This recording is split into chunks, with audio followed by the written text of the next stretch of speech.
Good afternoon. It's 2 o'clock and I'd like to open the May 6th Board of Health meeting. This meeting is being held virtually through Zoom. The town of Littleton began conducting remote participation Zoom meetings pursuant to Governor Baker's emergency order suspending certain provisions of the open meeting law on March 19, 2020.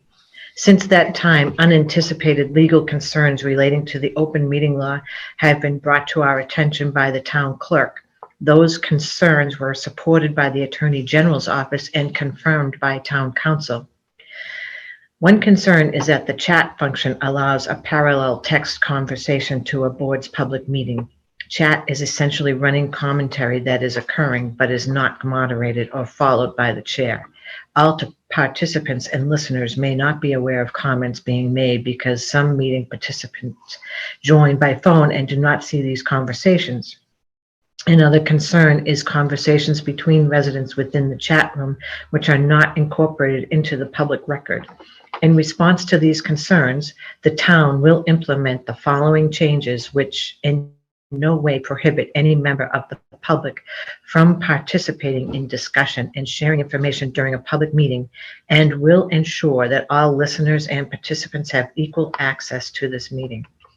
People that join the Zoom meeting are set so their microphones are muted. If you called in by phone, please use *6 to mute or unmute your phone so that the meeting can occur in an orderly fashion. We ask that people who keep their microphones on mute so background noises do not interfere with the meeting.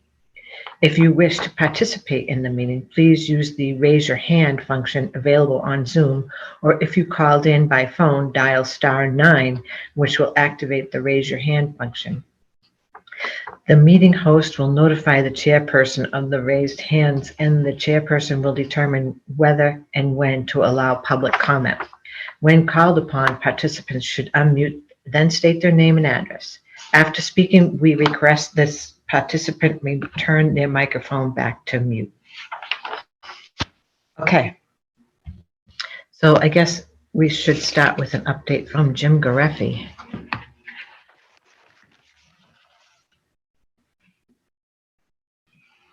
Sorry, I just had to unmute my microphone here.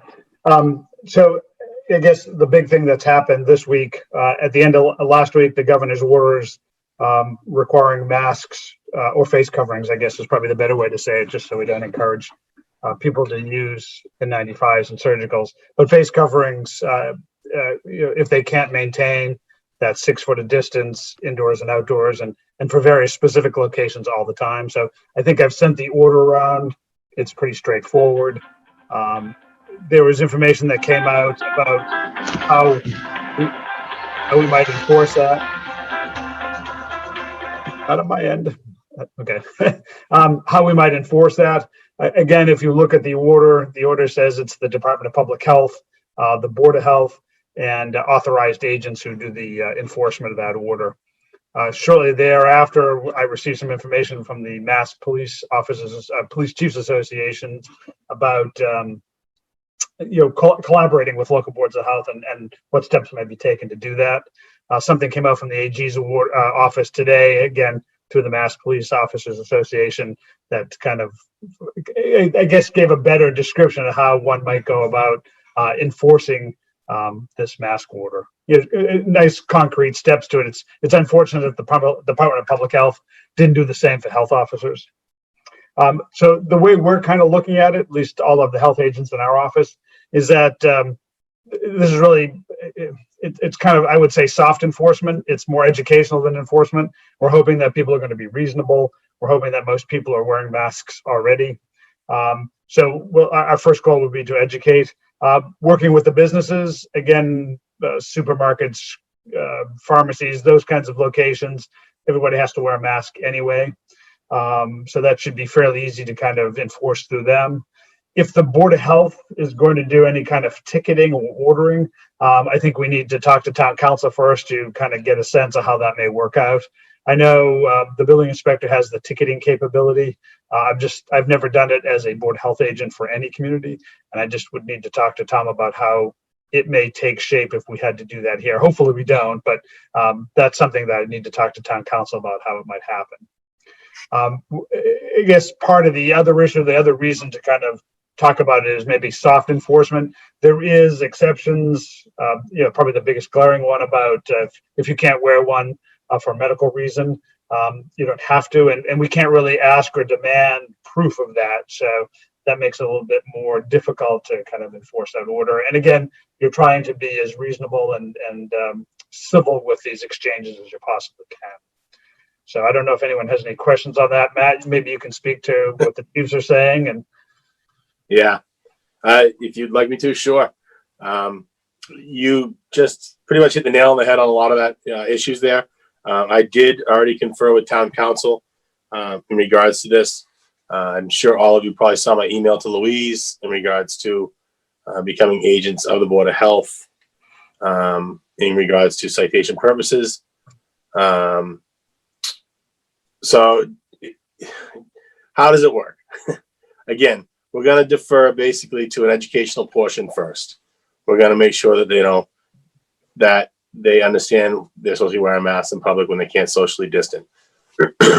And like Jim was saying, there are so many exemptions to this mask that writing a citation is going to be pretty frivolous anyways.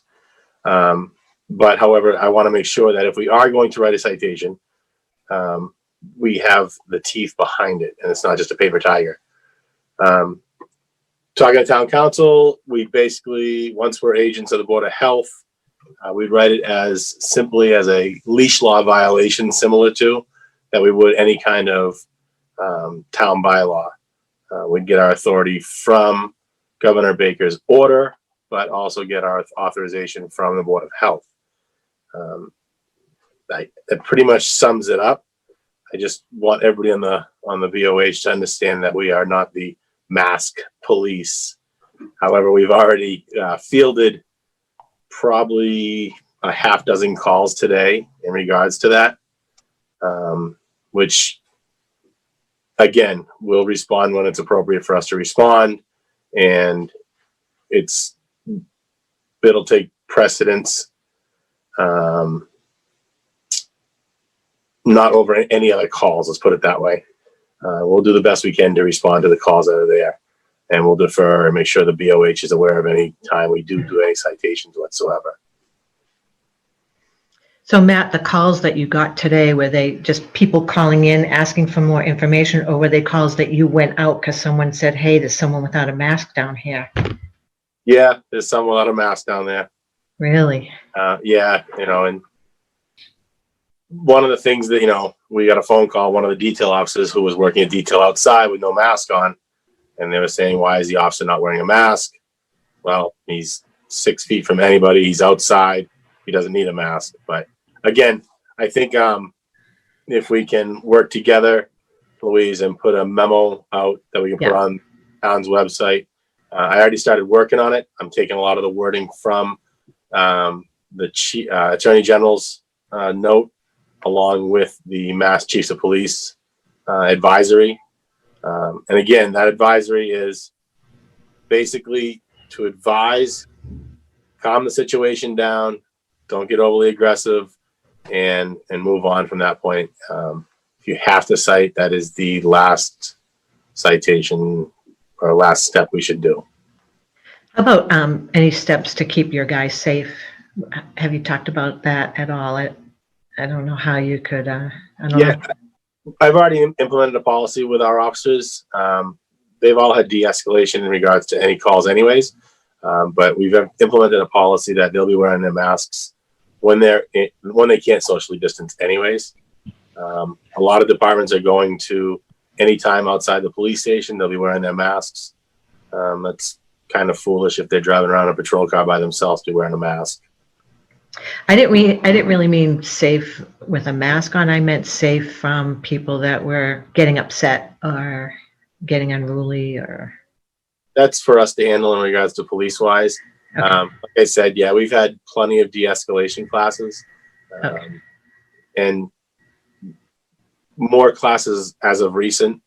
more educational pieces as of recent, due to the fact that, you know, people are starting to go stir crazy.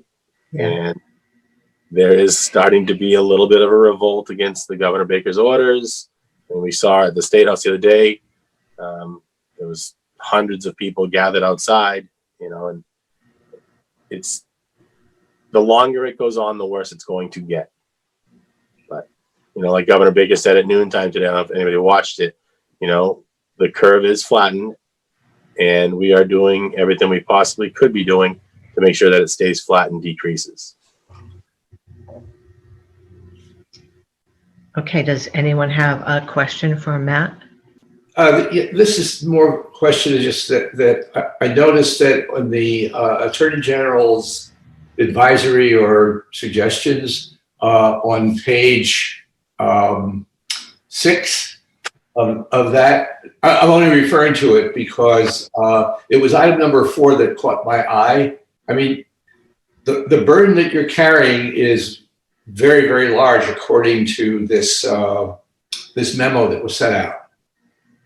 And my main concern here is not from, shall we, I think it's great to give education, which is a primary thing the Board of Health should be doing, and you certainly would help me out with that. However, I can't help but notice a lot of the resistance to doing anything compliant across the country has taken on a political tone. And I'm sort of reading between the lines, but my impression is that that your group is pretty well equipped on how to at least, shall we say, not to de-escalate as fast as you can on those instances that may occur when someone is protesting not because of health reasons, but because of what I call political reasons. The one that caught my eye is also number 3, was where it seemed like there's an opening there for someone who would vote creed. And item number 3. The problem with, there is a discriminatory motive. I mean, go ahead, mind read for us, please. So, you know, I thought the letter or the suggested memo that would like the Board of Health to approve of to make you agents that you set out provides you, you know, with enough leeway to use professional approaches to, I'll call item 3 and 4 and the others. It's just that I don't want you folks to be put in a position where you become defenders of more than what you're can be defenders of. but believe me, there's going to be, after this meeting, there's a directive being sent out to my department. And again, I want to be very clear to the Board of Health. If you do make us agents, the police department and the police officers report to me, and they will receive their direction from me, or I receive my direction from the Board of Selectmen. They are not, and I know you laugh at this, Mike, they are not the mask police. We're not going to be going out and locking somebody up because they're not wearing their mask. You know, it'll be educational. Hopefully we can get people in compliance, and we'll take it at that. And hopefully, again, I hope everybody does comply with this order and follows through with it. But no, in no way, shape, or form are we looking to go out and write $300 citations. I mean, although the town budget could probably use it. I mean, if we went out and started writing $300 citations today, we could probably get some money back in the budget. Did I self-fund a police officer through that, Nina? I mean, my concern is that this is just the beginning of because this is going to go on for months. You're absolutely correct, Mike. And you know, I'm not worried about, frankly, the police department. I'm more worried about the public not understanding, and the burden of shall we say, education is beginning to, you know, shift not just from us but to other agencies, but most notably with you, because you interact with the public on a regular basis, and you have a lot of symbolic value. And I don't want to dissipate that. No, it's a big burden for you to carry. So did everyone get an opportunity to read the example letter that Chief Panand had sent to us? I did. Mike, I've read it. Kevin, you read it? Yes. Okay. Is there any comments that you would like to make or change, or do you like it the way it is? I think it reads well. Mm. Thank you. Lisa, Lisa, you're muted. Can you unmute? No, I agree with it all. Before we move on, just a couple of questions. Absolutely. We have, and I don't know, it's not, it may be to Jim. Right now we have the signs that recommend people wearing masks. Do we need to take those down and change those? And Matt, we talked about educating. There was that shooting, the Walmart shooting or something like that. Yeah. Someone was sent away because they weren't wearing a mask. They came back and they shot someone. I don't want the manager of Market Basket or CVS to take it upon themselves to enforce this. So are you educating the managers to don't engage, call us, kind of thing? I'm hoping the BOH is going to do that. So we'll send out a notice to the stores like we did when we did the advisory, and we can certainly include that in that kind of a notice. This is Mike again. I'm trying to sort of catch a wave here. It is my understanding from Jim's remarks, but less so from some of the others, that you Jim, also have some enforcement responsibility. Is that your understanding of the current situation with regard to masks, face masks? Oh, absolutely. I mean, that's, if you read the order, it's the Department of Public Health, local boards of health, and their authorized agents. That's who gets to enforce this. Okay. So I'm not suggesting that you shouldn't enforce it. I'm wondering, do you have parameters that are similar to those that the police necessarily follow in terms of, de-escalation and other what we call therapeutic efforts to, shall we say, make sure the situation doesn't get out of hand?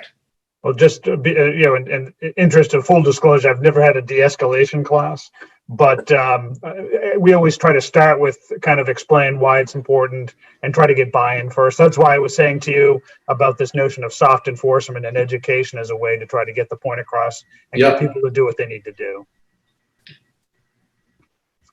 Yeah, I guess was probably my question is not only what I hear and see other places, but also the 2 short trips I made out to the curb of Market Basket. I have no idea where the folks were coming from, but the store had someone from one of the staff with a mask on sitting out, basically trying to screen incoming customers.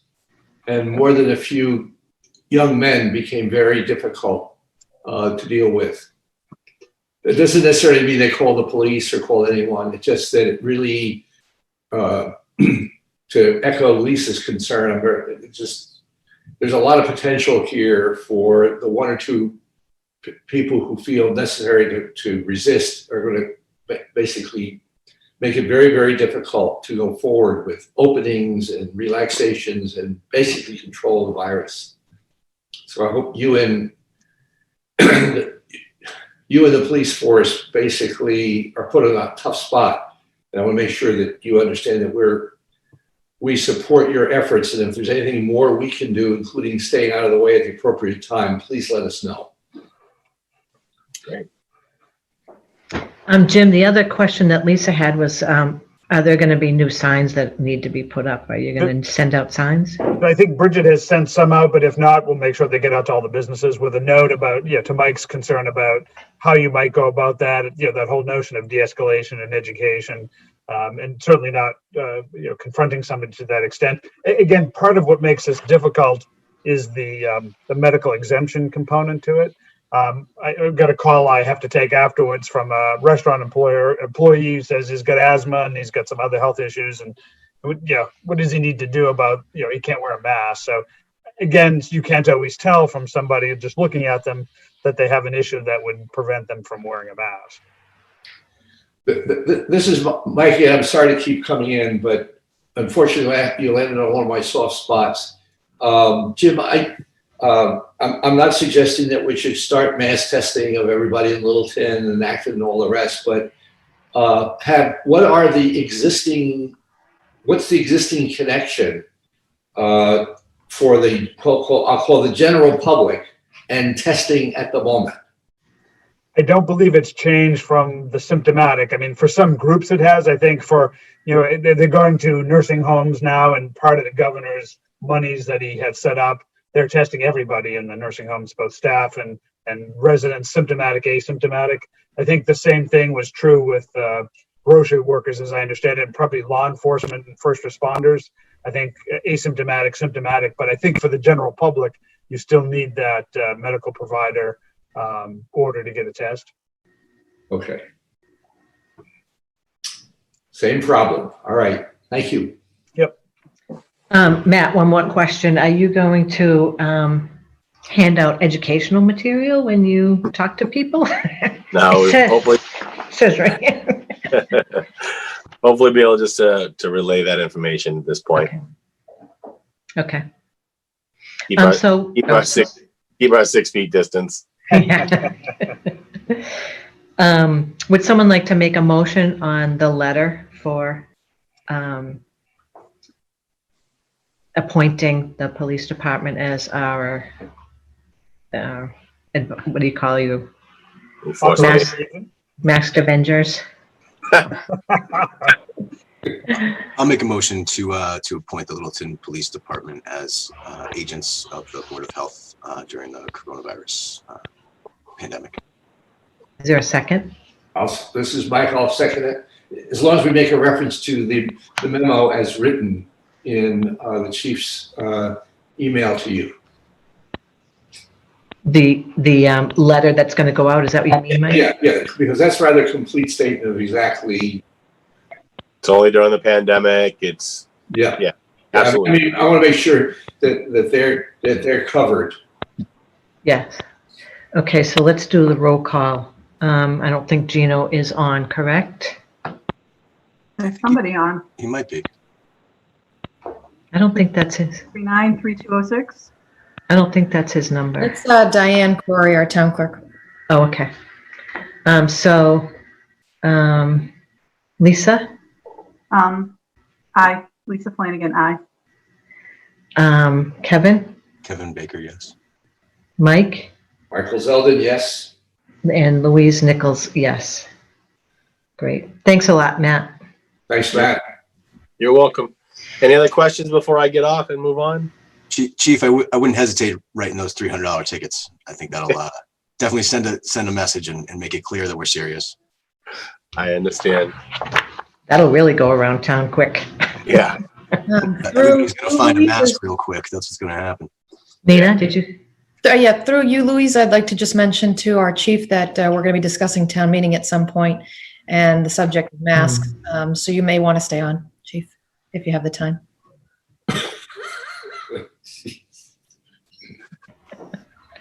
I guess I'm staying on. Okay. Let's you mute yourself, Matt. So Matt, when are you going to get your PhD in psychology? That's what I want to know. I'm That's waiting up for your thesis to come out. Mike, you gonna make a motion for the town to pay for it? In your case, definitely. After reading the Attorney General's number 4, I would say, yeah. Okay, let's move on to. Another PhD for somebody on the board? Somebody in this group? Sorry? Another PhD? Well, he'll actually earn his. Scott, sorry, got distracted. Could you please give us an update?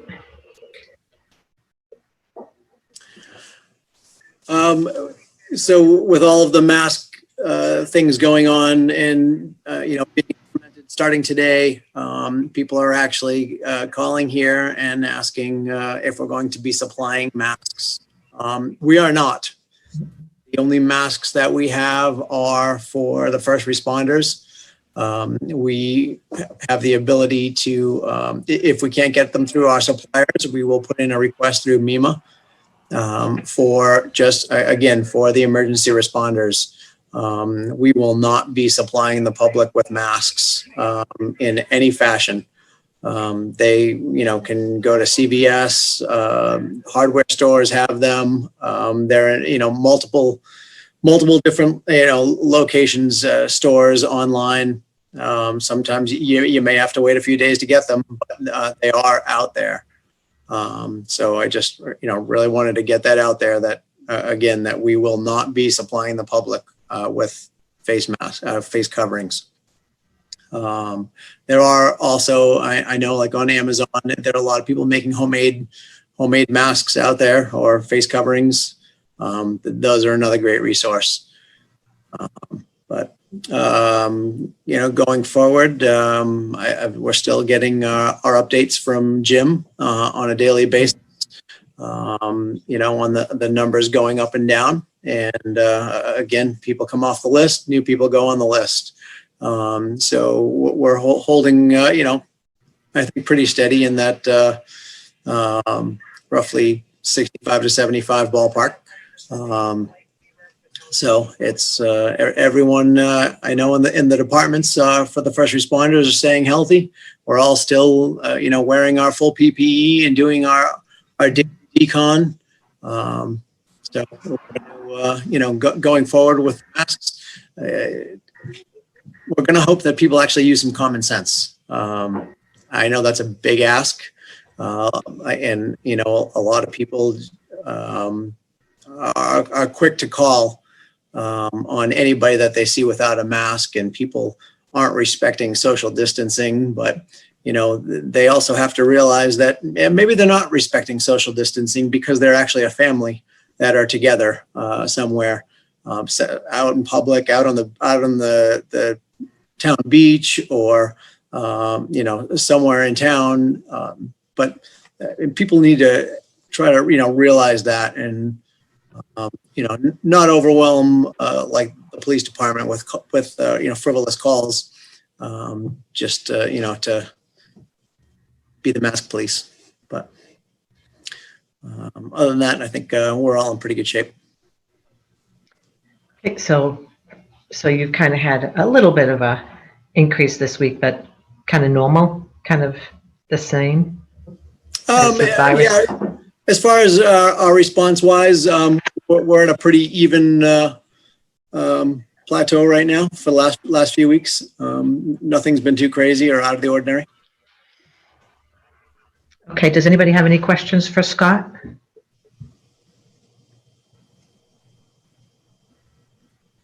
Okay. Does anybody have any questions for Jim? I don't think I did that after he finished speaking. Okay. So now I guess we're going to go to Nina, and we're going to talk about town meeting and the complications with that. I think you've had some meetings, Nina, with Jim Garepi and probably the DPH about elections and meetings. And can you bring us up to date on that, on town meeting? Yeah, so we've had some preliminary discussions in preparation for the Board of Selectmen's meeting discussion. And based on the Board of Selectmen's meeting this past Monday, the Board of Selectmen really asked that the town clerk and the town moderator work through logistics and challenges relating to town meeting. That's why I've asked them to join our call today, and they've made themselves available for that. So, I'd prefer to defer to them unless there are specific questions for me, because at this point, I think we're trying to determine whether we can reasonably safely hold a town meeting. Okay, so Tim, would you like to give us an update? Sure, I'd be happy to. Excuse Thank me you for a for, minute. This is Mike. sorry. Go ahead, Mike. I'm sorry, Nina, one of the reasons I'm glad you're here is, very briefly, 2 or 3 sentences. A, do we have to have a town meeting? Does any town that has a town meeting format like we do, have to have a town meeting to accomplish the objectives of a town meeting, including the financial ones? Are there any stated alternatives? And what are the consequences if we don't have a town meeting as specified on this date, but delay it? And I'm not looking for long paragraphs, just boom, boom, boom, so everyone understands why we're in the box. Understand. So essentially, we don't have to have a town meeting because there have been provisions that have been made for us to be able to hold a town meeting after June 30th, but there are complications in terms of the adjustments. It's not a simple process to have a town meeting after June 30th. That's my briefest answer.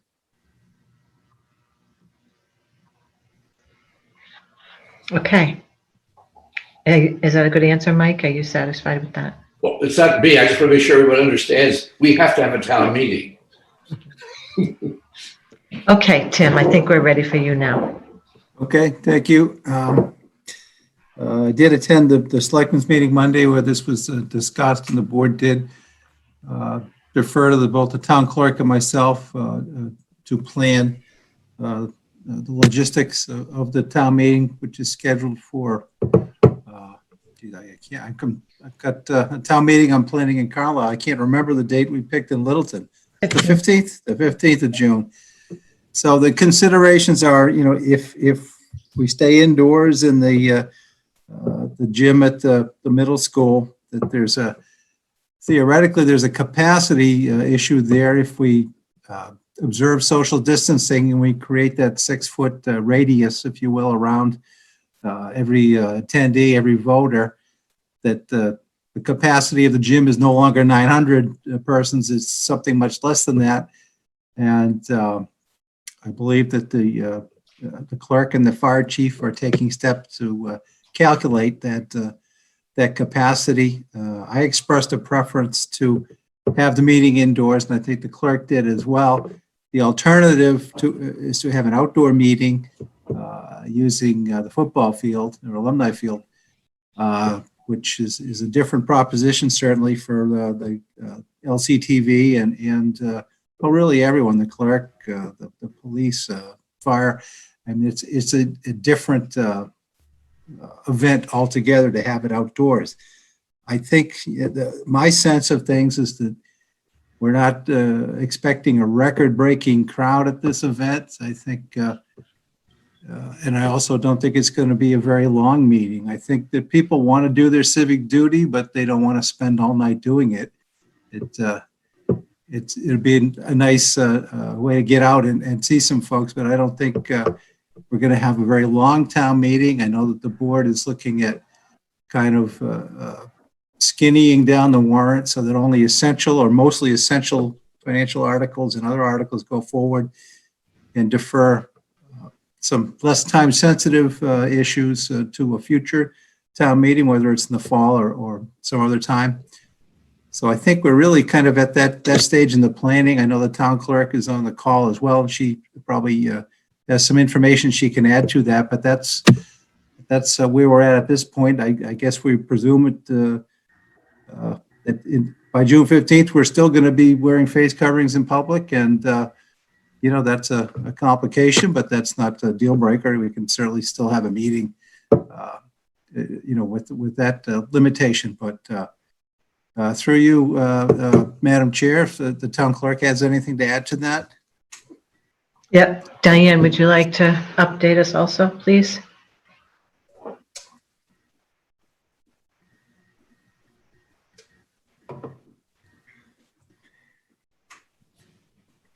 You're on mute. Hi. Hi, Diane. Can you hear me now? Yes. Okay. So basically, Nancy, Glenn Cross, and myself, and if Chief Wodzinski is available tomorrow, we are going to the gymnasium, and we're going to lay out what will look like for the town meeting. We're going to measure, and we're going to do the 6-foot distancing, figure out exactly how many people we can put into the gymnasium. Then we're going to go down to the cafeteria and do the same thing there. As Tim told you, the capacity in the gymnasium is 900. In the cafeteria, it's about 300, a little bit more. So, as he also stated to you, it's not looking like anything is controversial on the warrant. Our normal town meeting for anything that is not controversial is between 300 and 400 people. So, if we're looking at a smaller capacity crowd, we're hoping that we can get those people into either the gymnasium with the overflow, what we normally would call an overflow, into the cafeteria. So my concern is what would the Board of Health be expecting us to do besides the fact everyone having to wear a mask? Would they be expecting us to perhaps be taking temperatures of everybody walking through the door? Is that something that is a necessity? Is that something that's going to be the new norm? So a little bit of guidance I would be looking for from you. We don't know, but down the road we're talking about a month out from today, and I think that what we're looking at, I think that we have the ability to pull it off without endangering anybody, as long as we keep the social distancing, as long as we pay attention to what is now considered the new norm. And I think that if everybody pays attention, if everybody knows that obviously if you're not well, you don't come to a town meeting. Social distancing is the 6 feet, and a husband and wife they're not gonna sit beside each other, unfortunately, that evening. They're gonna be 6 feet apart. Whether they're used to being able to sit beside one another in the same household, it's not gonna happen that evening. We're still gonna do the 6 feet apart.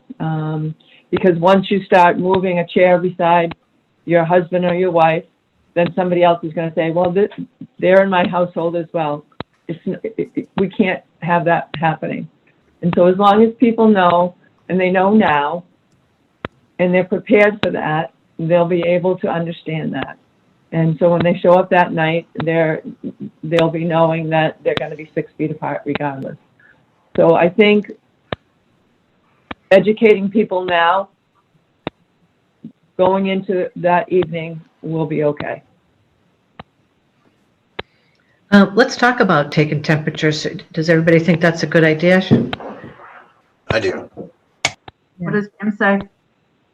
Jim, would you comment, please? So I guess the first question I have, and maybe Diane or Nina, how do you get around the gatherings of 10 by holding the town meeting? Or has there been some guidance on that at this point? There is a order from the governor from March 23rd that was also extended to, I don't know what the date of the extension was, but to the May, essentially says that the municipal legislature is exempt from the gatherings order. Okay. So again, I think the masks and the distancing are probably important. It seems like a lot to be taking temperatures, lines and stuff like that, because now all of a sudden it adds just another, how much before this town meeting are you going to set up so that you can properly distance people in the line and take their temperature? Again, with the distancing and the masks, I think you should be in good shape. I know it's hard to contain time-wise, but I know what we're doing in our office is we're not having people waiting in the waiting room. We're calling them in for their appointments.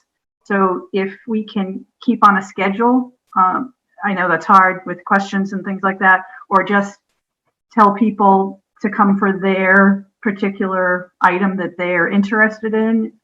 Some people are just here for one item. I know others will stay for the whole time. But if we can keep on a schedule and little cable TV, have it listed or goes out via text or something like that, what item we're working on, so the people that are interested in that item can show up instead of being there waiting for the whole thing.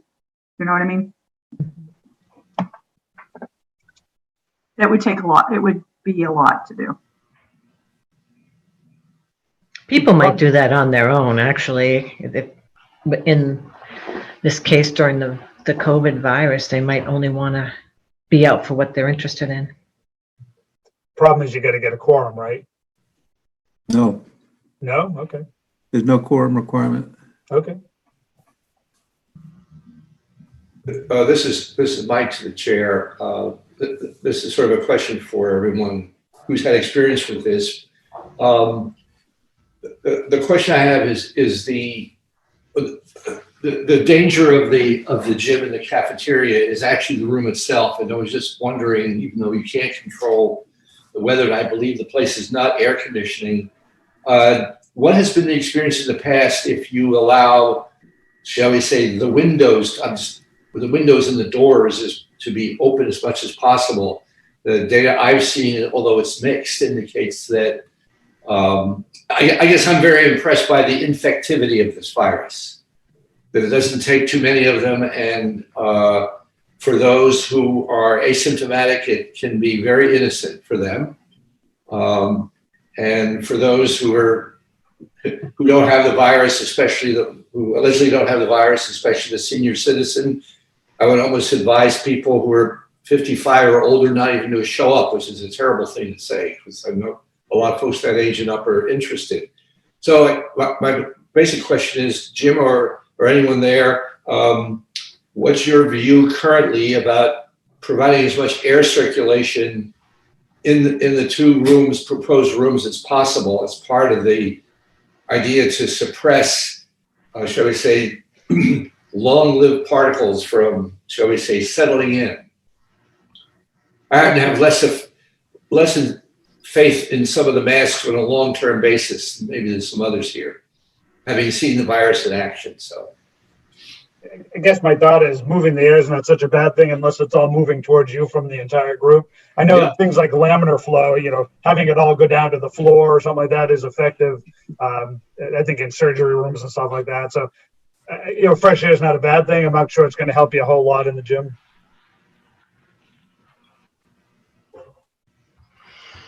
I couldn't disagree with you more, Jim, but okay.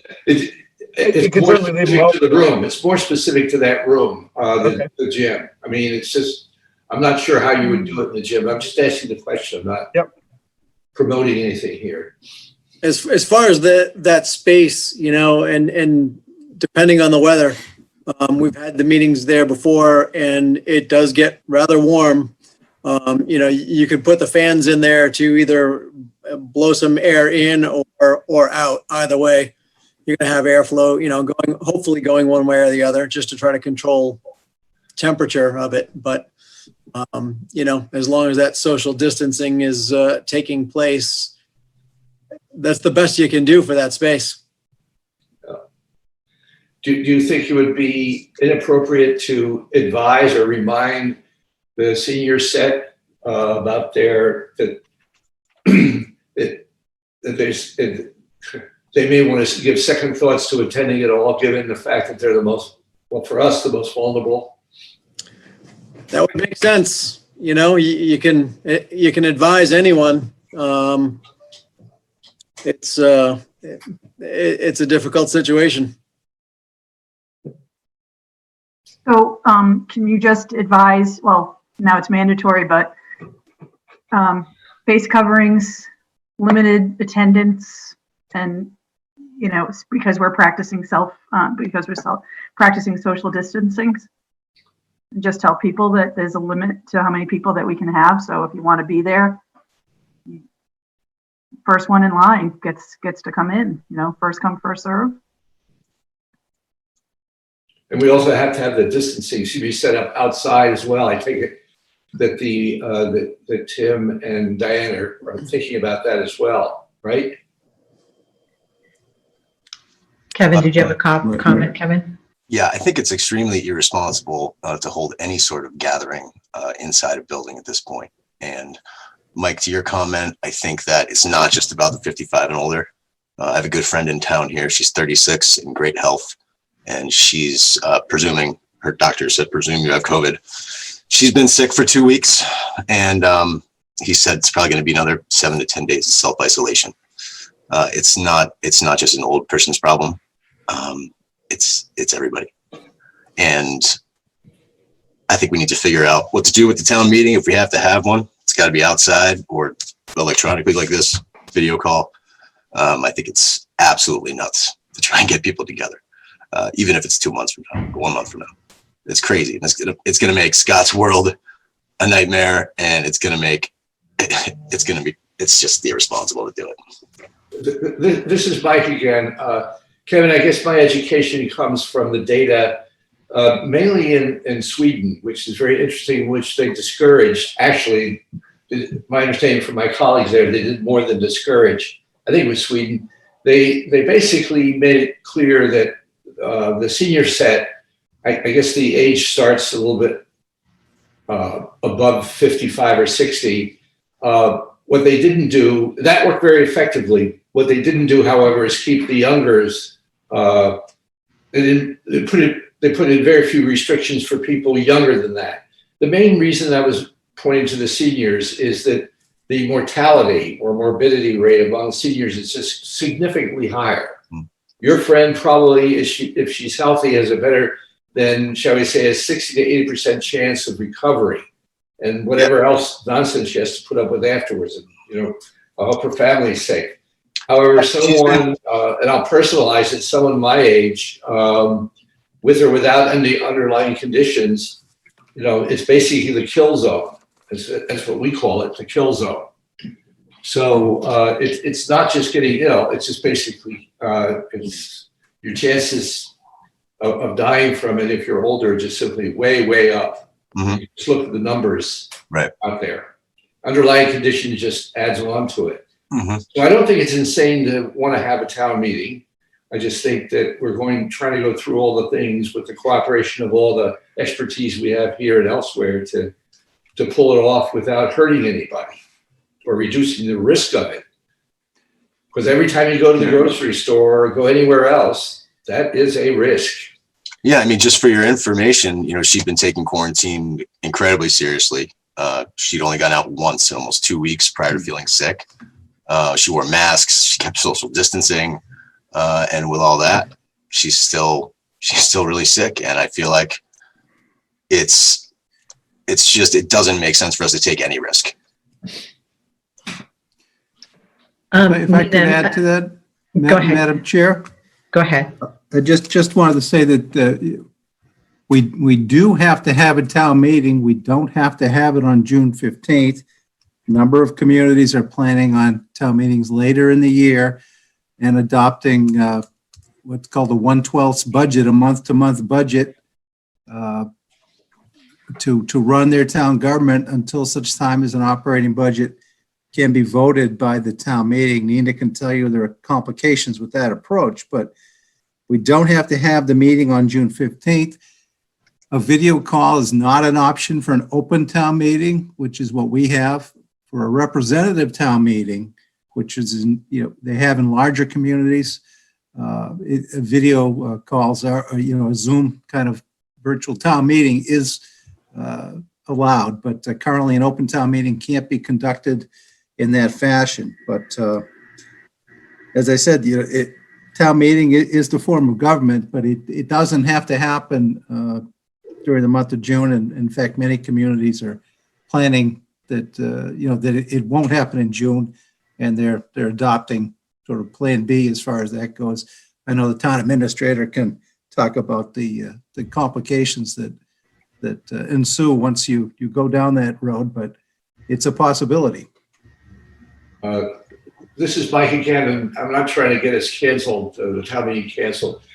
This is a question, I guess, for much more experienced hands than I, that would there be any benefit or any prohibition from the town in advance asking residents to volunteer to attend the town meeting and then having a lottery, shall we say, the day before or the evening of, and get a better idea of who would be willing or who is prepared to come to the town meeting and fulfill their civic duty on a volunteer basis, because we're all making decisions about how far we want to wander off from our houses and yards and sidewalks here in Littleton. We don't live in a city where the density is so high that the minute you open your door, you're hit. So I was wondering, I was wondering from whether Nina and Tim and the clerk have any comments at all about basically trying to find out just how large a crowd we may anticipate. Can we do anything at all about basically looking for volunteers? I'm using the word volunteers only in the sense of who would like to attend and having a lottery afterward to make the final selection of its overflow. I think the distinction that I would, and I don't think you're saying this, but the only distinction I would make is that what we can't do is we can't tell people they can't attend. That's a lot of double negatives. So we can't restrict people from attending, Right. to my knowledge. And the moderator or the town clerk can correct me if they have any reason to believe that there's an alternative or new legislation, but I don't believe so. So, beyond that, I think what you're describing, Mike, is a more creative approach, seeing how we could figure out who would be attending. I can't think of a reason we can't do that. Obviously, if those that identify that they plan to attend don't attend, or those who don't identify that they plan to attend do attend, there's no restricting one way or another, because we aren't, as the moderator referenced to, we're not a representative form of government, and we don't have the ability at this time to identify specific people who will attend. I also don't know if we do go through the process to think out of the box, which I appreciate the opportunity to do, of identifying people who would attend. I don't know what we gain from that one way or another.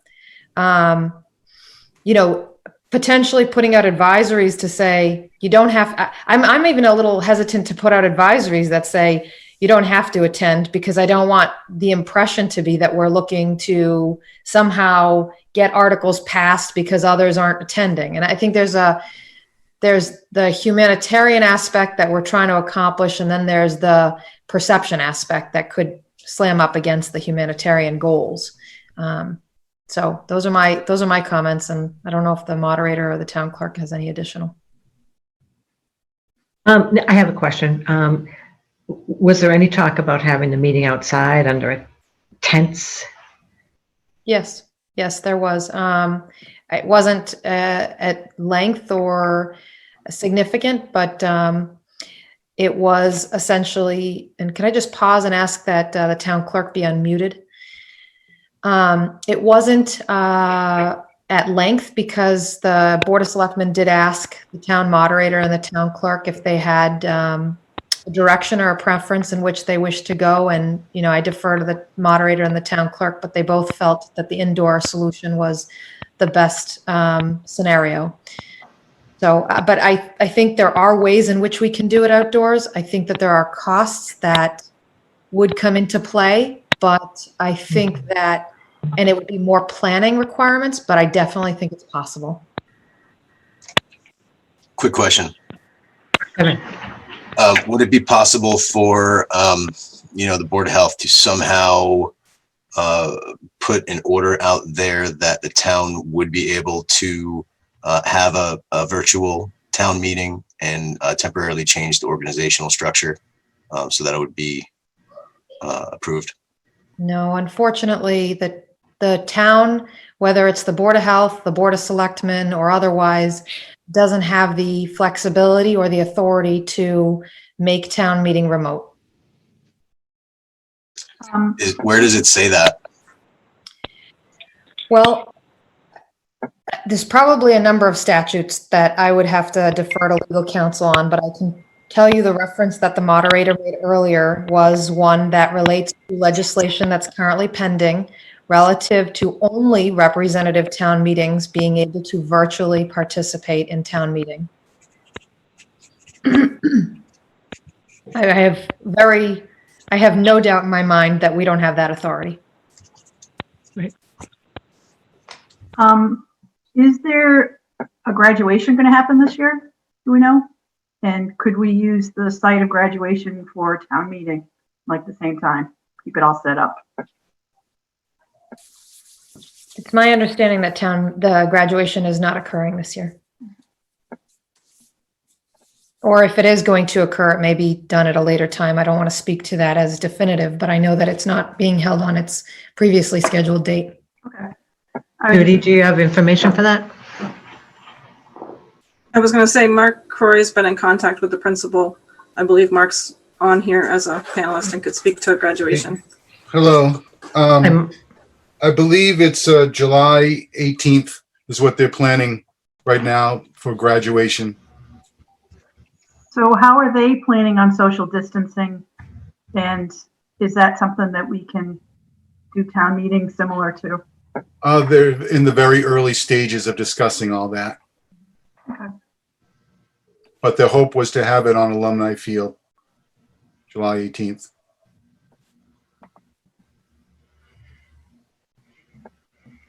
Okay.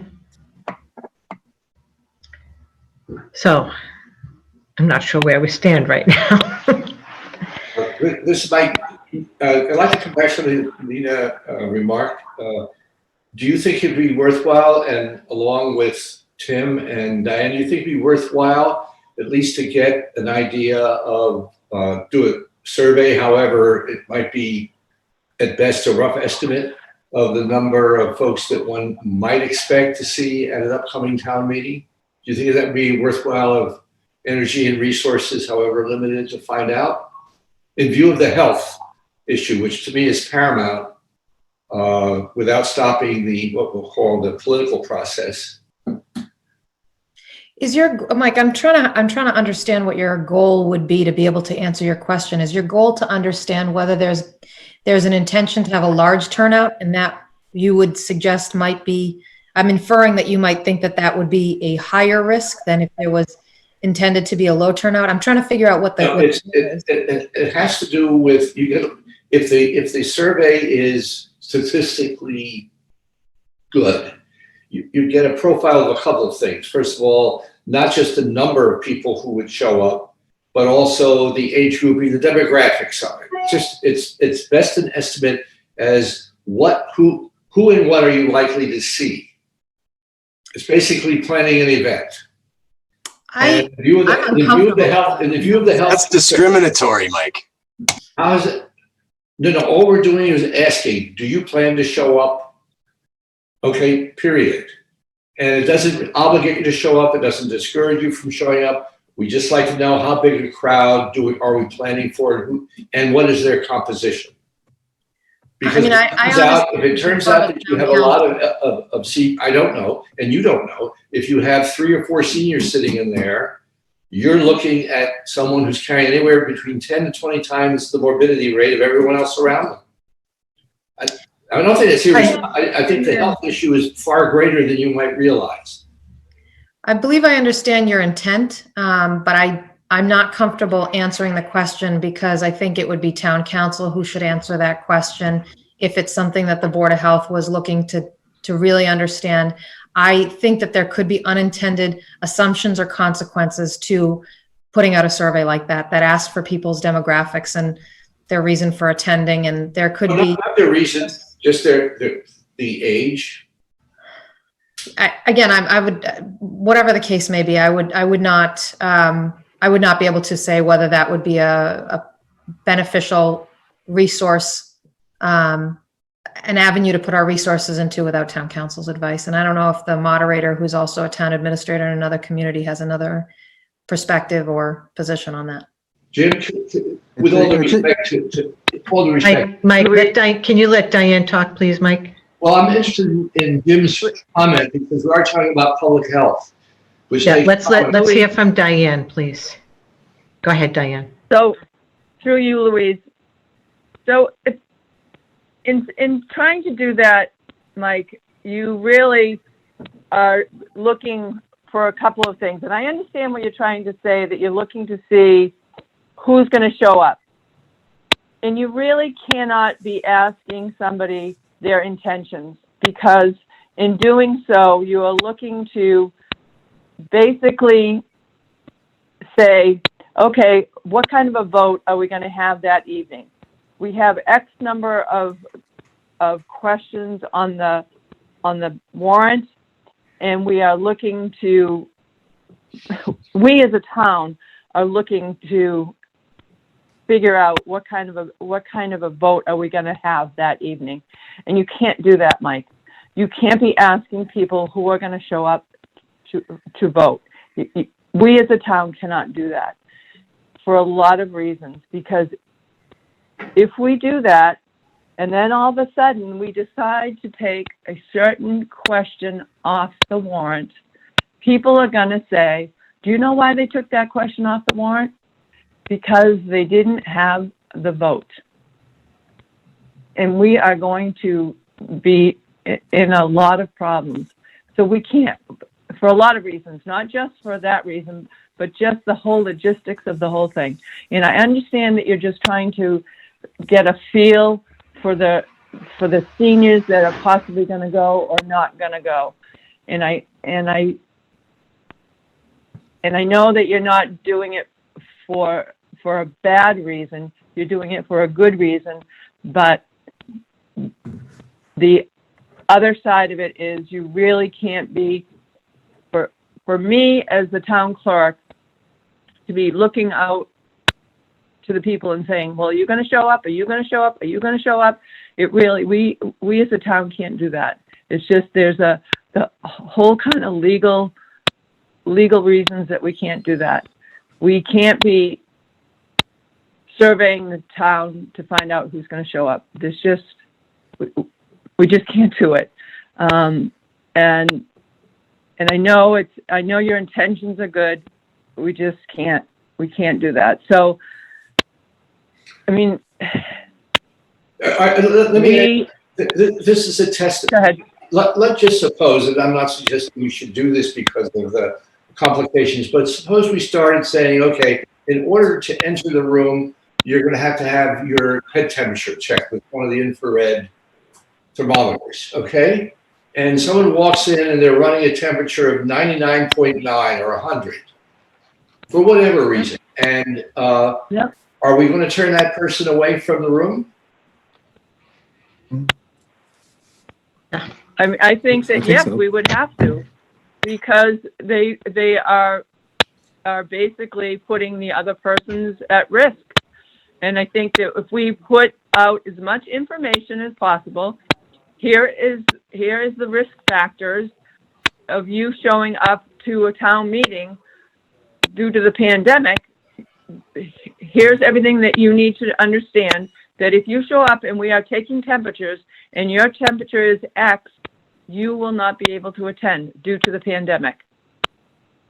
And if they know that ahead of time, then we have the Board of Health backing, hopefully, to be able to turn them away. And due to the pandemic, we have a leg to stand on. They have to have a mask, and due to the pandemic, we have that to back us. If they don't have one, they cannot attend. If the Board of Health intends to suggest that we take temperatures at town meeting, I would suggest that we very much obtain clarity from town council as to whether or not we can refuse anyone. I think that's critically important. Jim, do you want to weigh in on the significance of temperature checks? So Louise, just kind of to Mike's comment, I understand kind of controlling the numbers, and that control is also important for how long you have people standing in line to get in, how many seats you need to set up, and ultimately, if you set up 300 seats and 600 people show up, what do you do at that situation? So it's certainly an important consideration. I have no idea about whether you could sort for age or whatever else. Obviously, that's something Nina, town council, needs to check. I think if you were going to, and again, probably town council needs to check on it, if you wanted to have kind of as additional public health protection, a list, like a Board of Health order saying, we're running this town meeting in kind of on, strange times, given the pandemic, and in an attempt to make people safe. The following things are required to get into town meeting. You got to have a mask on, you got to have your temperature taken, your temperature has to be less than this, and you have to otherwise be, whatever the requirements are that you think are appropriate. I think it needs to run by town council. I think it needs to be out to the public well in advance so nobody's surprised by it.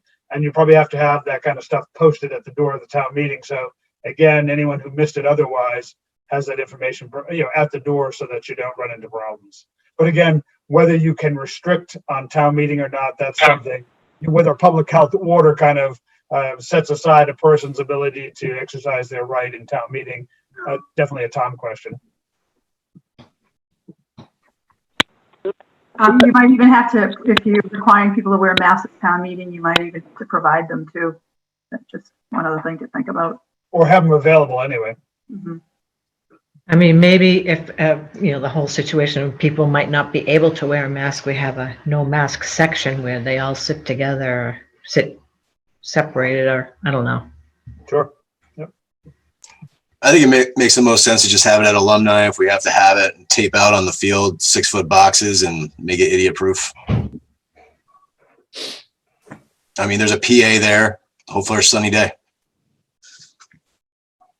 What are other towns doing? Nina or Tim, do you guys know of anybody else's experiences so far? Many communities are talking about pushing. Let me take a step back and say, I don't know that any community knows definitively what they're doing at this point in time. I'm not aware of anyone who said, well, we're going to hold it in July and we're definitely going to have it on July 15th, for instance, because I think the reality is no one knows what July 15th is going to look like. So I don't think any community has said with certainty that they're going to have it on a certain day and that they're not going to move it. I think there are a lot of communities who are coming to the conclusion that they are drawing a line in the sand and they're saying, we don't think it's feasible, or we don't think some communities may not have the outdoor space, for instance, or the indoor space, or whatever the case may be. They may not have the financial ability or the financial benefit to having it now. I can tell you for Littleton, I think one thing that makes Littleton very different than a lot of other communities is we are in a financially healthy position. Communities who may not be as financially healthy as Littleton are finding themselves in a challenge where they're trying to figure out what the state impacts are going to be to the revenue stream that they get from the state and from the revenue streams that they get from their meals taxes and other related funds that come in that support their budgets. And if they're expecting a sharp decline in those, the later that they have their town meeting, the more clear that they can determine what their fiscal 21 budget picture should look like.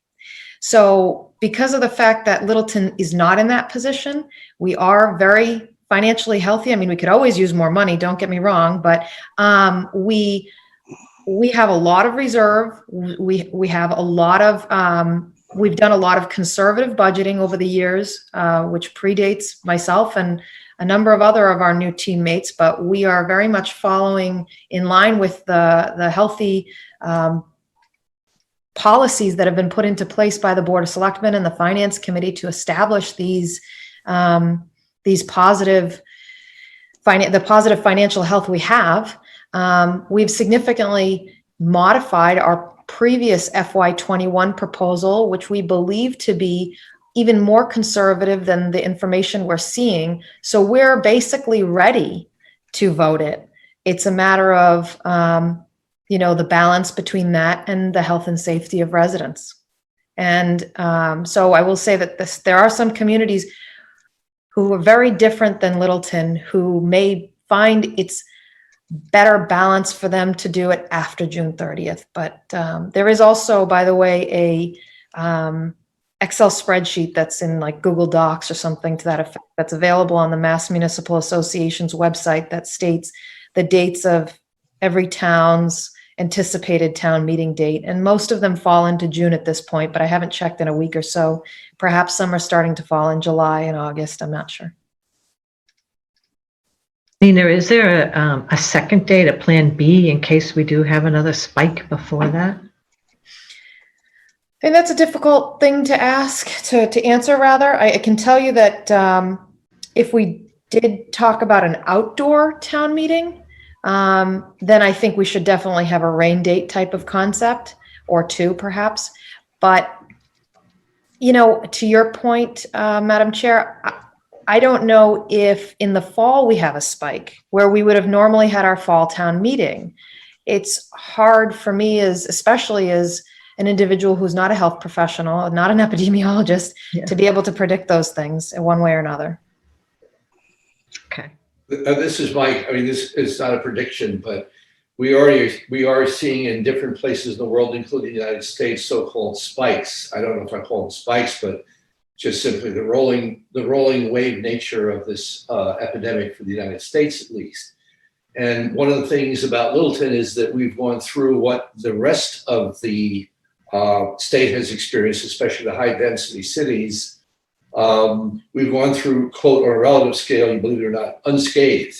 I mean, the number of cases we've got here were elevated because of the one or two particular locations. What concerns me is that once the rest of the state is open, when the state gets open in the more dense areas such as Boston, Springfield, and the others, because believe it or not, over 90% of the Littleton residents have jobs outside of Littleton. They start moving around. We might see a spike that has nothing to do with the mitigation that we have here at Littleton, but what's going on elsewhere. And this is why I want to be I'm trying to do what we can to keep us, shall we say, mitigate our risk from a public health point of view, so we're ready to take on what comes next. So I'd like to put forward, for the sake of brevity, to get the temperature, pardon the pun, of our board, of the interest in having, at the very least, in addition to the planning of logistics by the two appointed experts to do that, to seriously to recommend the use of temperature checks on entry to the proposed town meeting, and then explore what the town council has to say about using the temperature and the other mitigating things such as distance and masks as entry permissions, as it were, into the meeting space. I hope I'm being clear on what I'm trying to get at here. I'd like, in other words, the town council to come in and say, okay, if your temperature is X, and I'm asking Jim to give us some wisdom on what would be a good threshold temperature to use. If your temperature flashes X and you're too high, we have to deny you entrance to this space. Whether or not the town council considers that to be a violation of freedom of participating in town government. And number two, how much would it cost and what equipment is needed to pull this off? Okay, let's make a motion on that, and so that we can see how we feel, and then from there we can go to talk to town council about it. We'll get Jim's input on what the temperature should be. So could someone make a motion about the process for entry? Yeah, Janet? Sorry, you've got a couple of questions from the audience. I don't know if you want to take them before you vote or after. Sure, we can take them now. Okay, Christine Nordhaus. Okay.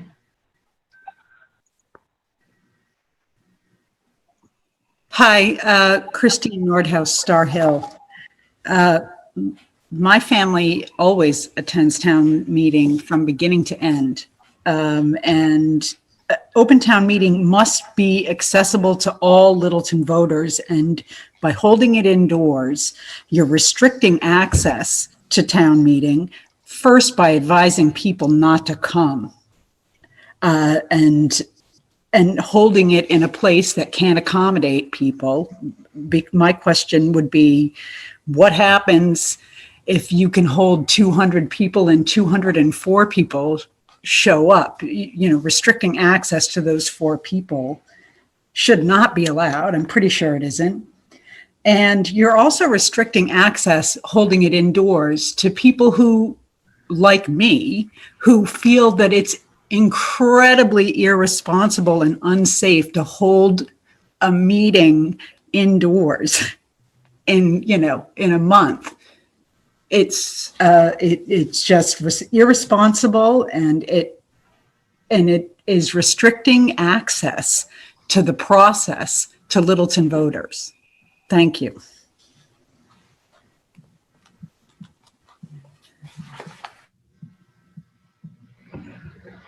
Okay, are there any comments for Christine? Judy? Can I just? Tim, go ahead. Yeah, Tim, go ahead. Thank you. I just want to be clear that I don't think any of us suggested actively discouraging attending a town meeting. I think it would be malpractice for a moderator to do such a thing. So I don't think that we'd be discouraging attendance.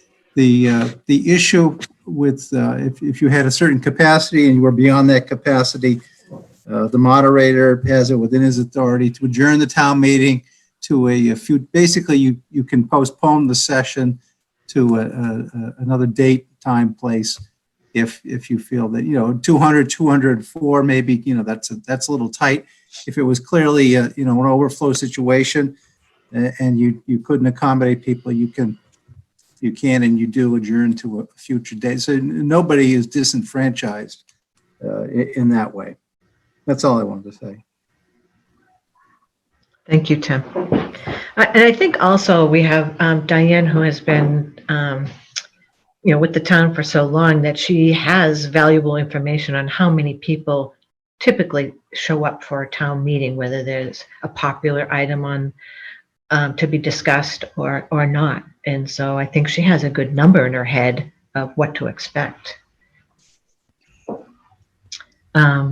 Janet, was someone going to say something? Louise, it's Judy. As a resident, may I ask a question or a comment? Sure. Sorry. So Judy Reed, Pamela Way. Just wanted to put out there, I am in favor of, if we have to do it inside, to do the temperatures. But I would be extremely more comfortable if we push this to late July or August and do it outside.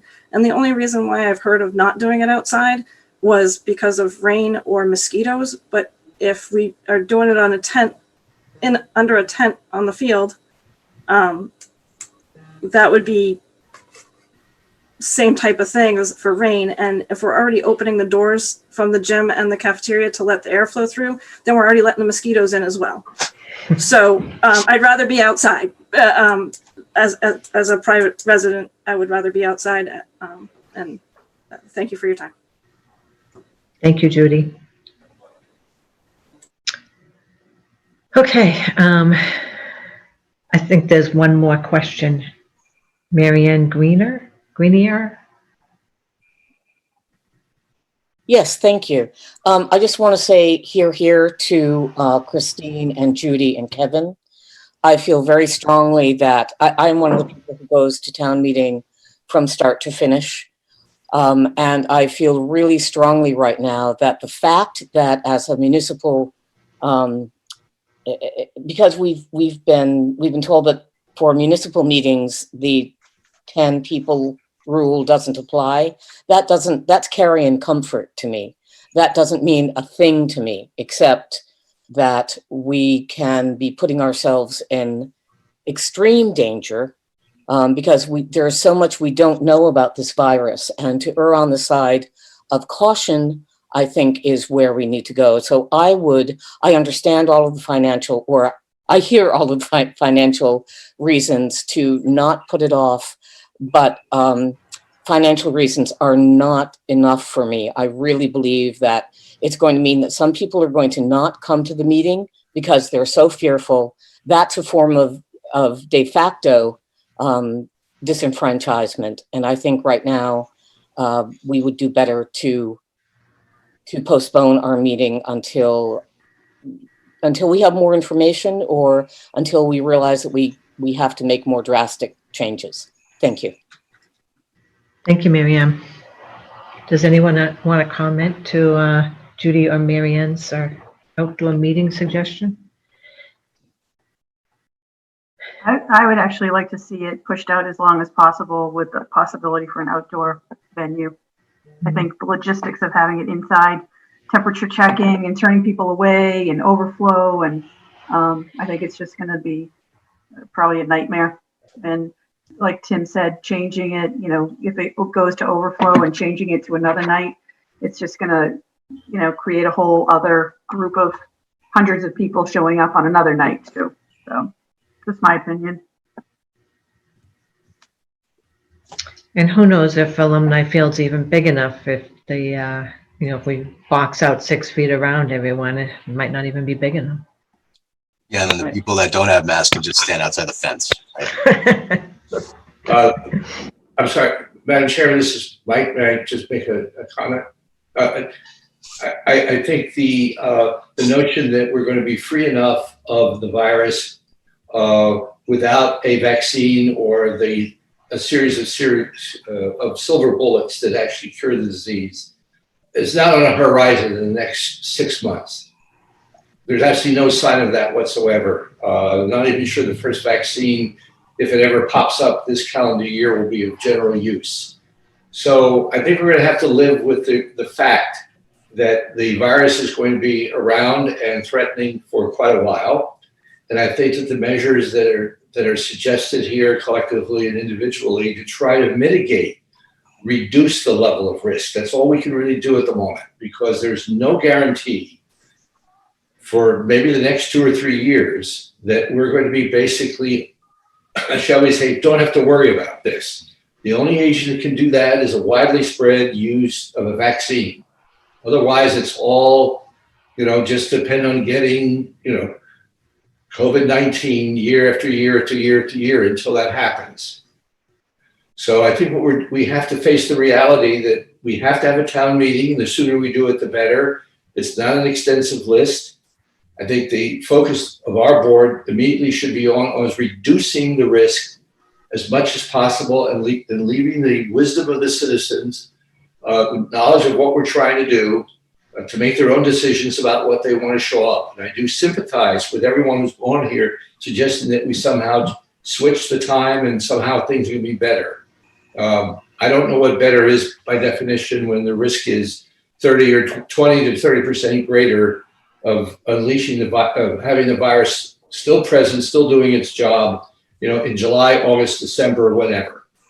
So I'd like to, come back to the motion or a motion for the Board of Health requesting that temperature checks be done in concert with the planning done by the appointed planners for the meeting and subject to approval or adjustments made by town council. I'd like to make a motion to move the town meeting outdoors to the venue that's suitable, that can accommodate as many people as possible, with overflow areas in additional adjacent fields, technology in place so everybody can hear and comment as usual if they wish. We should also do a rain date. Okay, hold on. First, does anyone want to second Mike's motion? Mike's motion was to take temperatures for admittance to the town meeting. Period. That's it. Was that for an indoor meeting? Yes. Well, I would, if we have to have an indoor meeting, I would absolutely second your motion that people's temperatures should be taken. But I would like to add to that motion that we should move the meeting outside. No, it's mixed. I want to say maybe it's two. Maybe it has to be two motions. I don't know. I think it has to be two motions. So let's deal with Mike's first. Mike, repeat your motion again, please, Mike, just to confirm.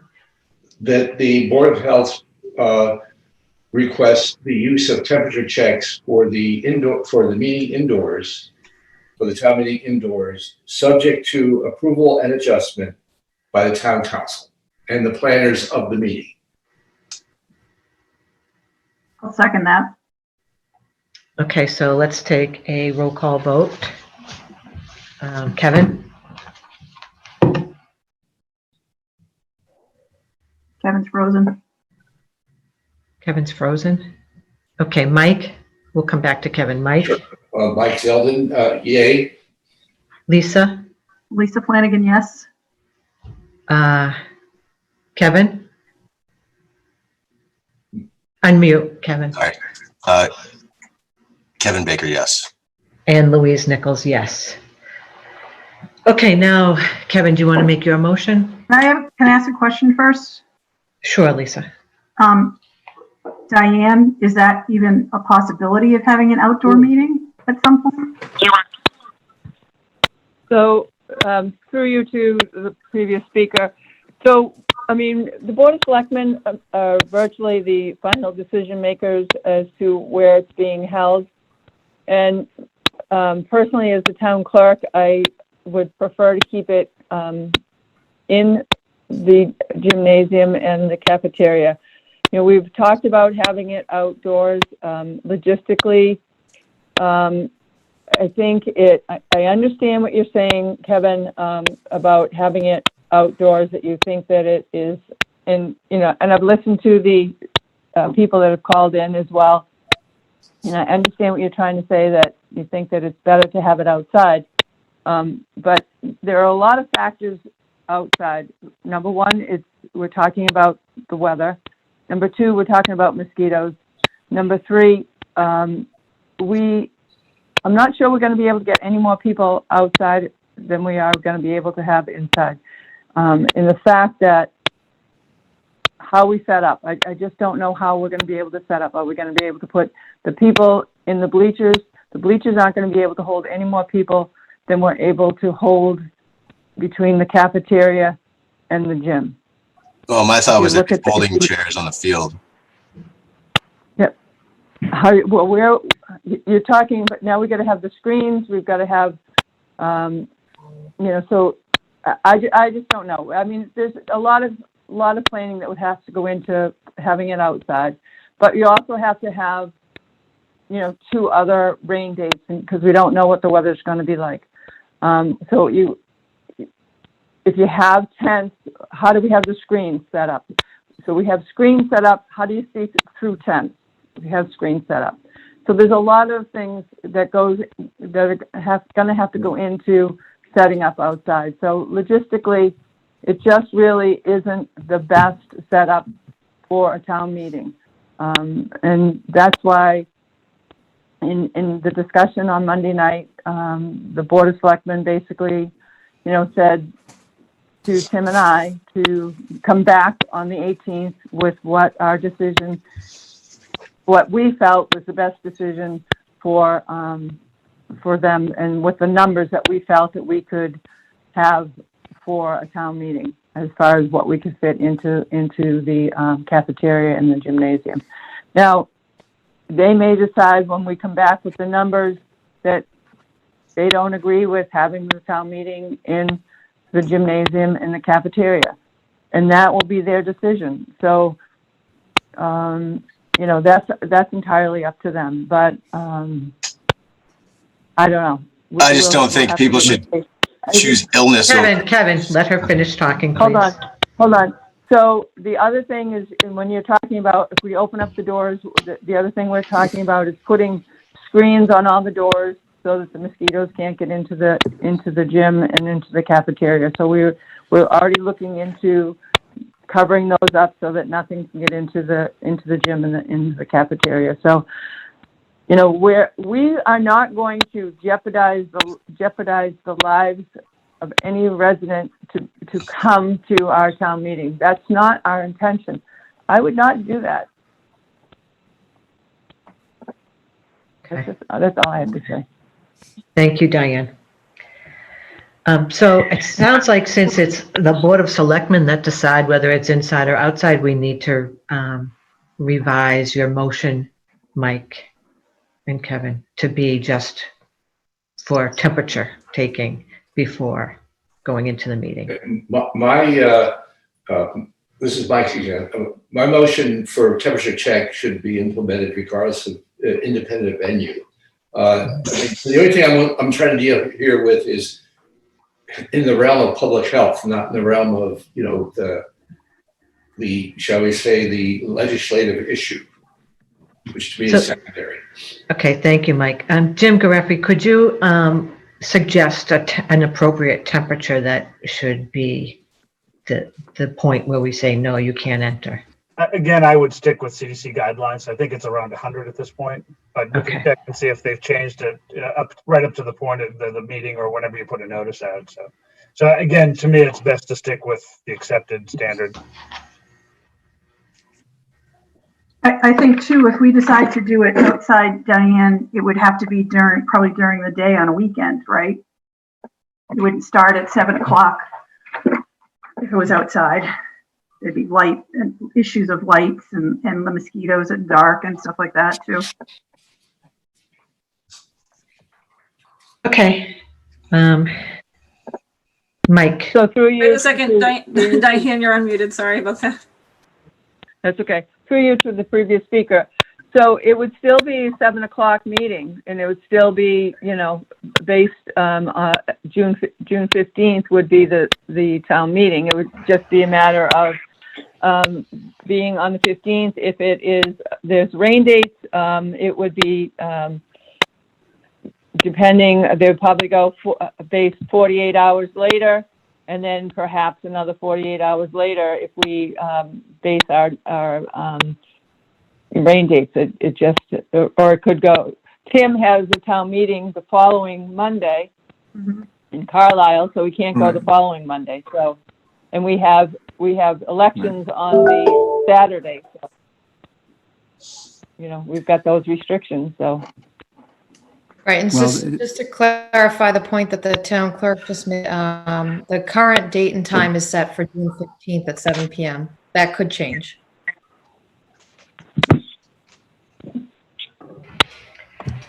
Okay, so go ahead, Lisa. I would just like to see it pushed out as far as possible. I said, you know, like Mike said, we're not going to have a vaccine in July, but we may know a little bit more about how to proceed with this kind of big meeting with a little bit more information if the further out it goes. Or they might say, don't have it. So. Okay. So I think that the one, Mike, would you just please, just for the record, restate your motion, just not including a location?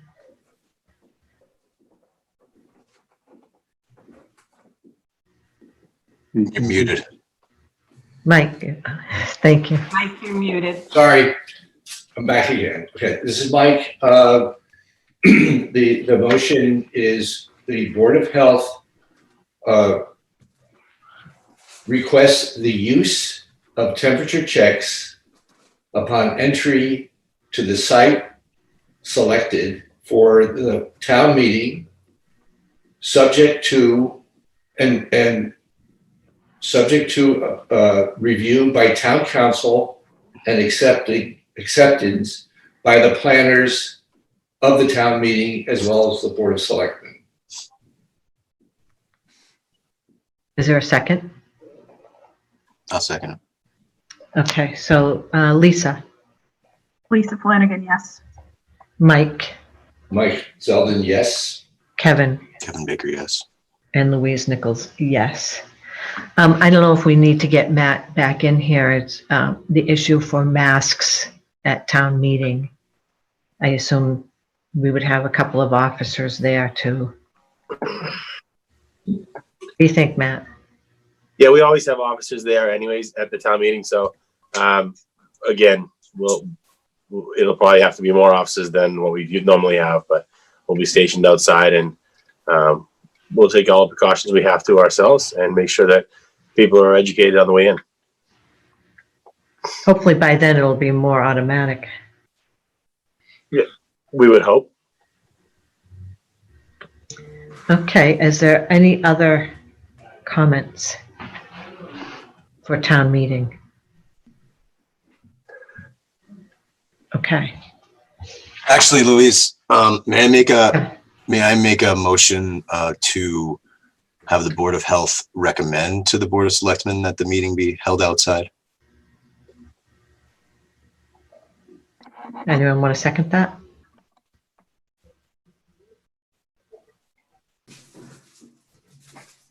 I mean, that I think they've heard our discussion and along with the public that have made their wishes known. So I hope it will be discussed again. And I think Diane knows the logistics of having it outside too. Mm-hmm. Yeah. She'll forward that to them. Okay. I think that's all I had on my list to speak about. Does anyone have any other items to talk about? I was curious about something. Okay, Kevin, go ahead. So I know the Parks and Rec Department is, currently trying to coordinate some summer camps, Camp T, stuff like that. I don't think there's any way that can responsibly be held and implemented. And how are you going to keep 5-year-olds from coughing on each other? I just don't see it. I would make a motion to not have any town-sponsored summer camps or any gatherings of those types. I don't know if that would be eligible, right? Because that's more than the 10-person gathering. I think they made a note that they were going to try and keep it to 10 or less in like each camp group. They're not going to have any CIT, counselor in training folks there. And I mean, even if they take every precaution, it's still like just too dangerous. Like I want my kids to go back to school in the fall, and I just don't think it's going to happen. Yeah. You know what? Let's ask someone from Park and Rec to come next week to the meeting. Hey, I can give you Louise? a quick summary Matt? on that subject. Chief, I don't know if you were going to say something specifically as well. No, just to go back to town meeting. Would the BOH be in favor of buying masks to have at the door? So that if you write a bunch of $300 tickets, we'll make that happen. One thing I would say, if you're gonna do it, you need to order them now. Right I now. was gonna say, absolutely. I'm just trying to think, is if we're telling people that they can't come in because they don't have a mask, is that going to get us back into that whole situation of turning people away?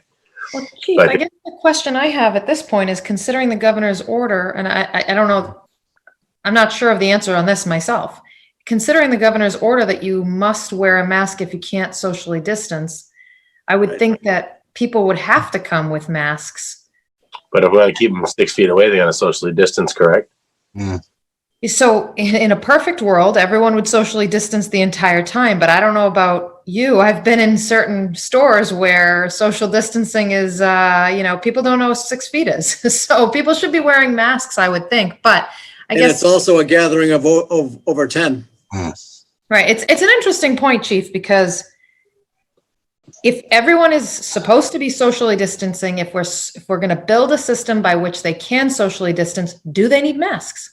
That's the question I think you're asking, which is an interesting one. I would say absolutely. There's no way they can social distance. You know, it's a challenge coming in and checking in and everything like that. You prevent that the entire time. It's a ridiculous ask. So I think that people are going to have masks on at that meeting just for all the reasons Scott mentioned. Yep. I would make a motion that if Governor Baker's rule for everybody to wear masks does not apply for our town meeting situation, that the Board of Health do what it can to supply those masks for everybody that's going to be in attendance. Is there a second for that? I'll second it. Do we want to take a roll call vote? Hold on. I think if you educate people enough and tell them that town meeting is coming, and you prepare them for your temperature is going to be checked. You're going to be 6 feet away from your significant other. You're going to have to wear a mask. People will be prepared and they will come expecting to get their temperature taken, expected to not sit next to their spouse or somebody else in their family, and they will bring a mask. I would have to check and see if we even have some sort of a budget to supply 400 masks to people. Okay, Janet, can you look into that and we can continue the discussion till next week, please? And Janet, thank you for your, through the chair, thank you for your due diligence on that. I would say that, probably subject to approval by the Board of Selectmen and or Finance Director, we have an authorization to spend into deficit with regard to COVID-19 related matters. So in theory, we could purchase masks. I don't think that would be considered unreasonable by anyone if we were to attempt to do that. I think it's an effort to be all inclusive for the meeting. So I think it's a good idea. You're probably looking like at $1,000 for 400 masks, 500 masks. Very, very well worth it. And Chief, you think we could get that reimbursed from FEMA based on everything you know? I'm not sure at this point, but there's an opportunity, probably a good chance that we could. Okay. Yeah, so let's continue to discuss that, and then maybe we can find out more about when the meeting and where the meeting is going to be from Diane before our next meeting. And we'll ask at our next meeting, Janet, can you also ask Park and Rec to be at our meeting? Yes. So the only thing I was going to say about Park and Rec is the Park and Rec department, and by no means am I discouraging the Board of Health to discuss the subject with them. I think that's something that you may want to do. The Park and Rec department is waiting for guidance from the Lieutenant Governor and Governor. They, as you know, have created a 17-member advisory committee or board. I don't remember the terminology. And based on comments that have been made by the Lieutenant Governor on weekly calls that I have the opportunity to listen in on, the Lieutenant Governor has stated that they are hoping to provide guidance for camps by mid-May. And the Lieutenant Governor has further stated that it's her hope that camps will be able to be brought to the summer programming of the Commonwealth because of her understanding regarding the enrichment that they provide for students going into the following year. Needless to say, I think it's a delicate balance. I certainly understand Kevin's concerns, and I can tell you that the Park and Rec department has been trying to model camps around 10-person groups where a child would not be around any other person except for those 9 other people, so to speak. I mean, but it's a little premature to say what it's going to look like, if it's even going to be able to be held. And I think you'll find the same answer from the Park and Rec department if you had them on before the Lieutenant Governor's report comes out from the advisory committee. Although I do understand that there was some information that might have been somehow circulated that was not intended for release, and they may have some better insight, but we may not know the answer by next week, for instance. And it might Okay, be a so moot point, right? yeah, so maybe we should hold on that idea. Okay, are there any other items anyone would like to discuss? Louise, we just have a couple of sets of minutes, if you would be so kind. Oh, thanks for the reminder, Janet. So we have 2 sets of minutes. One is from our normal Board of Health meeting from April 28th. Did everyone get a chance to? Thank you, Nina. Thank you guys for being here. Thank you. Thanks, Chiefs. Thanks a lot. Bye now. Thank you. Bye. Mike, put some sunblock on. Sorry, what did he say? Some sunblock Yeah. on. SPF. Well, You look a little red. I have to be. I have to prepare myself. Outside too long. Okay. Back to the minutes dated 4/28. Did everyone get a chance to read them? Okay. So would someone like to make a motion on them? I'll make a motion to accept the minutes of 4/28. Is there a second? This is Mike. I'll second the motion. Okay, let's go down. Lisa, Lisa Flanagan, yes. Kevin, Kevin Baker, yes. Mike, Michael Zeldin, yes. Louise Nichols, yes. And next is the meeting minutes for 4/29. Did everyone read those? Can someone make a motion to approve? I make a motion that we approve minutes for April 29 Board of Health meeting. Is there a second? I'll second. Okay, Kevin, Kevin Baker, yes.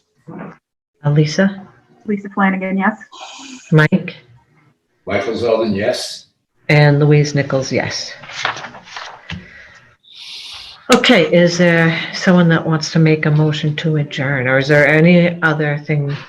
We have to plan tomorrow, next week's meeting, announce it. Announcement. So let's see. We have a meeting Tuesday, the 12th. Is that correct, Janet? Yes, it is. That's correct. It's 7 p.m. How's that agenda look? Did we get it yet? I can't remember. No, I'll send it out to you tomorrow. We've got a couple of public hearings. Pretty late. Okay, so our next meeting will be May 12th at 7 o'clock, and that will be a non-COVID meeting. We will not discuss COVID. It'll be a regular Board of Health meeting. And then on Wednesday, May 13th at 2 o'clock, we will have a COVID meeting. Okay, any other? So I'm potentially going back to work on the 18th. So the Wednesday meetings may not be working for me after the 18th, but I'm not sure. We're still, we have a meeting tonight, so it's still kind of up in the air. So Maybe we could change the time to be Wednesday nights.